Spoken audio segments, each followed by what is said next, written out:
Hello again, everyone. This is George Packard with Family Lawn and Landscape with another exciting edition of Shop Talk. And today, we are going to talk about something very exciting, and that is tips for quitting smoking. I got to tell you guys something, and it's weird.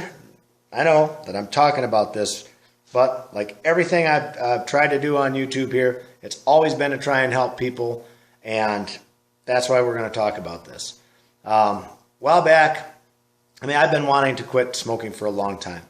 I have smoked for over 34 years. I've smoked cigarettes. I was actually up to about 2 packs of cigarettes a day.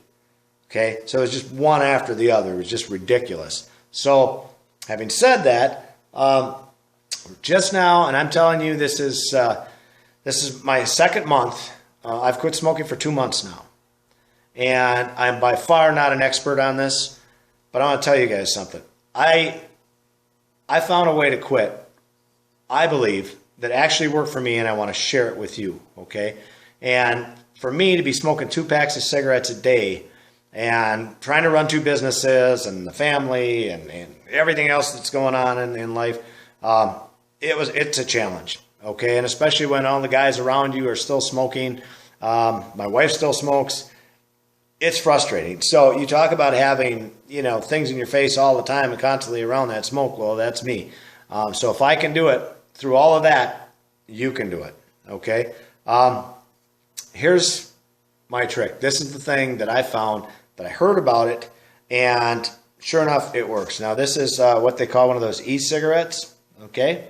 So for those of you who don't know about this, you just unscrew this top up here. Okay, you just unscrew this thing, and then you pour your liquid. You can see that's just the liquid in the bottom of that thing. And they call it e-juice or whatever. And you put that stuff in here, and then there's a little button here on the side. I don't know if you can see this thing very good or not, but you press the button, and you actually just inhale this stuff. So it's called an E-Cig. What it is it's vapor. That's vapor mixed with all kinds of flavorings. They got a million different kinds, blueberry and apple and maple, just a million different kinds of it. But this is basically all you do with the thing is hold the button in.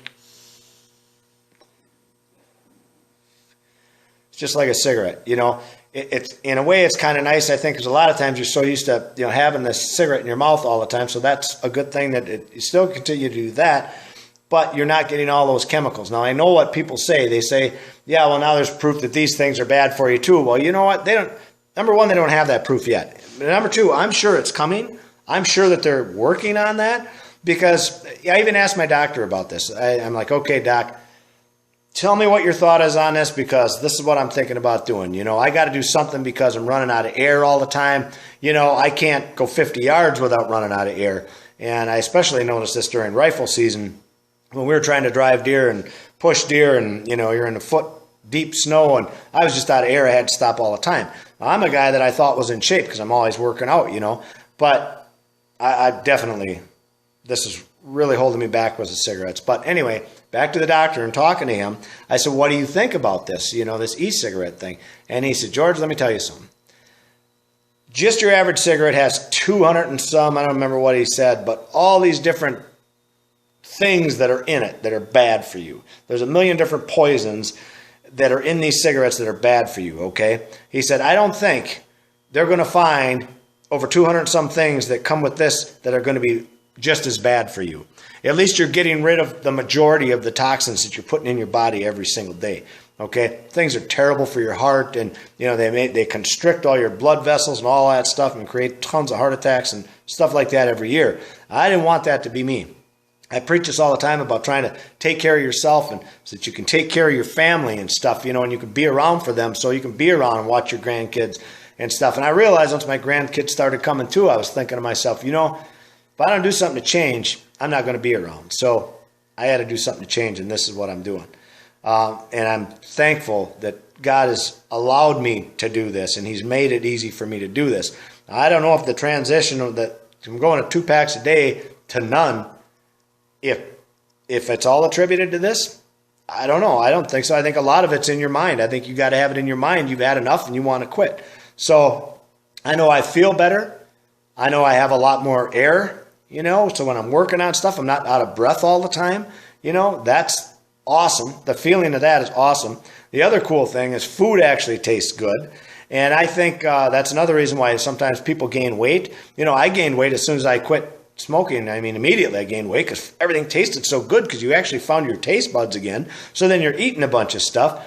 But then what did I do? I turned around and I joined a gym. I said, you know what? I'm not going to be one of them guys. You know, I gotta take care of myself. Now, I have someone very close to me that quit smoking, and he put on a ton of weight, and he's still just sitting on the couch all the time. He's not doing anything.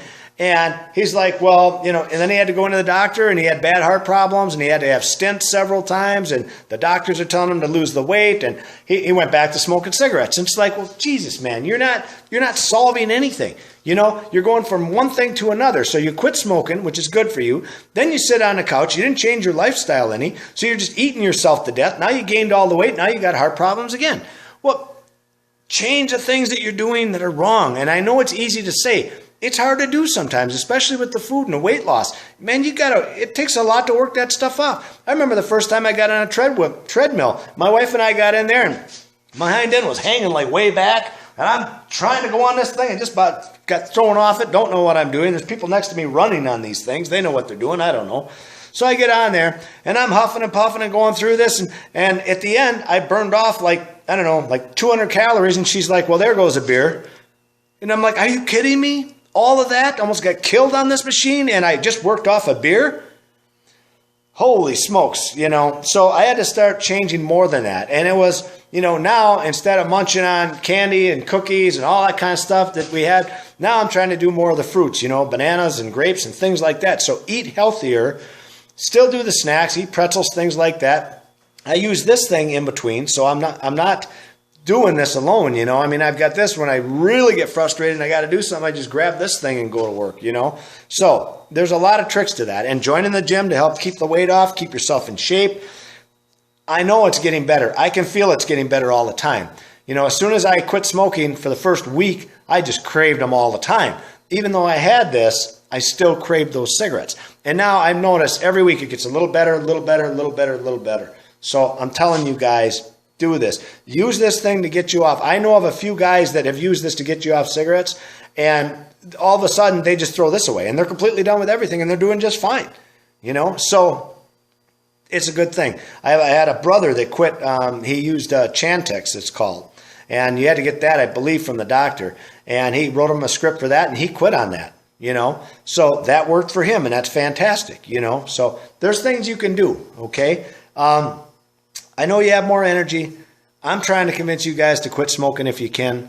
And I pray to God I don't go back on it. You know, I just hope that it sticks. And I believe it will. I feel really good about this.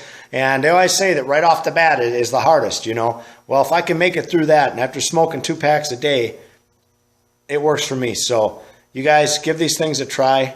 I want you to be around a while, you know, and so does your family. So when I think about now how I sat around and smoked and out here in the shop, and my kids are around here and whatnot, and I didn't pay attention to it because you got a bunch of guys here, you're all done working, everybody gets in the shop, everybody's smoking cigarettes, having a few beers after work, and then your boys come out here and they're listening to your stories and whatnot, and they're, you know, they want to be part of your group of men out there in the shop, so they're just standing around, you know, and they're breathing that shit in. And I did it for years, you guys, so I don't want to be out casting a stone at anybody, but once you don't do it, once you don't smoke, you think about it more, and you think about the people that it affected. Like now, when my wife, like if it's really cold outside, she'll stand at the door and have a cigarette, but she'll open the door, and then she'll just, you know, try to get the smoke outside. Well, I can still smell it in the house, and I can remember our kids saying to me, Dad, we can smell that. Dad, we can smell that. So then I would just go to the other door, and hopefully the wind wasn't blowing it in. And some days the wind was blowing it in both doors, and I still stood there and had them. That's how stupid I was. So I pray to God that I didn't do any damage to my kids. It makes me sick when I go to somebody's house right now and I watch them smoking in the house, and their kids are right there. You know, it's like, yeah, but there again, I don't want to cast a stone because I just did the same stupid thing. You know, granted, I'm trying to blow, you know, I get 99% of it out of the house, or maybe 90% of it out of the house, but I should have just left the house, you know. That shit kills. They've done studies. They know it's the #1 killer out there, guys. So please, try and quit if you can. This is George Packard, Family Lawn and Landscape. You got any suggestions? I want to hear your stories. Leave them below. Thanks very much. We'll talk to you soon.